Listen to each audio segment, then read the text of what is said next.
So we were asked to choose the 5 things we felt were the most important things we learned this semester in psychology, lifespan, and development. And then we were asked to rank them in order of importance, 1 through 5, 1 being the most important, 5 being still important, but the least of importance on our list. So for number 1, I said was that in infancy, trust is the most vital thing to establish with the child. Number 2, socioeconomic status and ACEs affecting developmental outcomes at every stage of life. 3, emphasis on play in early and middle childhood. 4, biosocial development in adulthood. And 5, the biosocial changes in adolescence. So starting with number 1 on my list, trust in infancy. So to source this, Kim talked to us a lot about this in class, and then there's also some more info in chapter 7 about attachment, like secure attachment. So you could also, they go hand in hand, so you could also reference that chapter as well. So yeah, this is the most important thing we learned, because trust with caregivers ultimately forms what kind of attachment style a child develops, and that will have positive or negative implications for the rest of a person's life.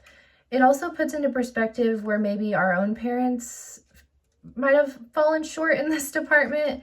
And so knowing this allows us to reflect on our own bonds with our own caregivers. In addition, like if you have plans to have your own children, I think going into parenthood with equipped with this knowledge, it can really aid a person in making decisions that nurture trust with their child. Sometimes we think we're doing the best thing for our kids, and then later we realize we may have eroded some of the trust in that bond. I've personally experienced that with my own stepdaughter. So I think had I had this information before parenting, it seems obvious, but some of the most obvious things aren't until they are. So but yeah, all of this focus on trust in infancy feels like the foundation for us to build upon our entire lives. So that's why I think it's absolutely the most important thing we learned. Number 2, socioeconomic status effects on developmental outcomes. These ideas are littered throughout the entire course, so I'll just reference our entire textbook, The Developing Person Through the Lifespan, because it's a constant theme. It's just a constant theme in lifespan development in general. You just can't ignore it. We learn repeatedly how socioeconomic status affects all areas in life: cognitive development, mental and physical development, and social and emotional development. This could be due to things such as lack of resources, increased stress, and even abuse. Low socioeconomic status and ACEs are interlinked as well. We know people experience an increased number of ACEs and tend to face lifelong challenges if they're starting out life at a low socioeconomic status. Even if they're not starting out there, if they're impacted by their socioeconomic status at any point, there's an increased, possibility that they will experience more adverse childhood experiences. So this is just kind of another foundational concept in lifespan development, one of those domino effect things.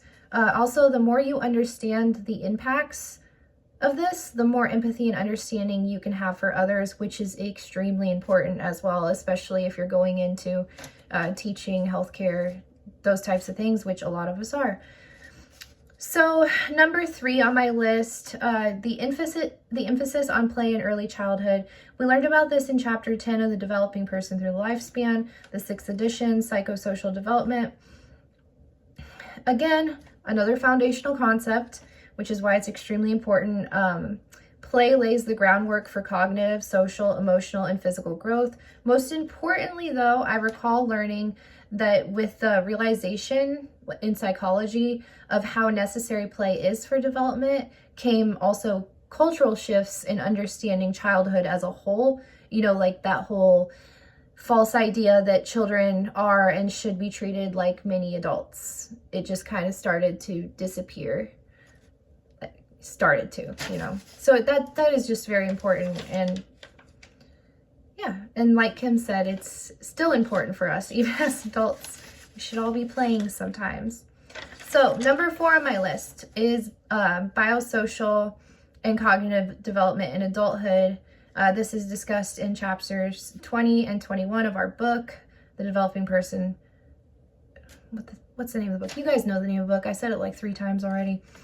I found this information important more on a personal level because it's relevant to me right now. I found it very useful to learn about bodily health, including appearance, organ function, pregnancy, etc. Specifically, what helps in these areas and what puts a person more at risk later on.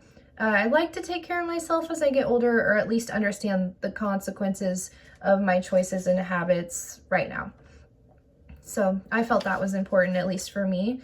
Number 5, changes we undergo in adolescence. Again, this is more for personal reasons that I found this to be one of the most important things that I learned about. Even to this day, I've not been able to understand that version of myself that I was in adolescence. And I've even held myself in contempt for many of the choices I made and ways I behaved. Learning about all of the rapid developmental changes we go through in adolescence helped me come to terms with the fact that I was literally developmentally normal at that age and not possessed by a demon. Also, my stepdaughter is close to adolescence, upcoming in the next few years, so I feel that I will be able to give her some of the grace that I haven't been able to give to my past self, if that makes sense. So yeah, those were my top 5 most important things.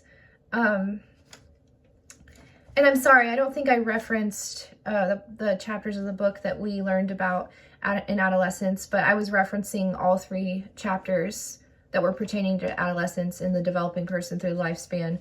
And I don't know what they were, but it was all of them. It was biosocial development, cognitive development, and psychosocial development, because all of that was just very insightful for me. All right, well, thank you, and it's been a great semester. Also, this is kind of just me oversharing, and probably nobody cares, and this video is already 7 minutes long, but I've kind of like undergone my own little developmental journey throughout the course. Like, I noticed that all of the videos I posted are like in different locations, and it's interesting because I started out living in somebody's basement, and then like as the videos go on, I was kind of couch hopping, so I was at this friend's house, I even made one at work, and then now I'm safe and sound. This is my room, and I'm starting school in January, so I had my own little mini developmental adventure throughout the course, and I kind of like how it, you can kind of just see it with the videos. I think it's cool. So thank you.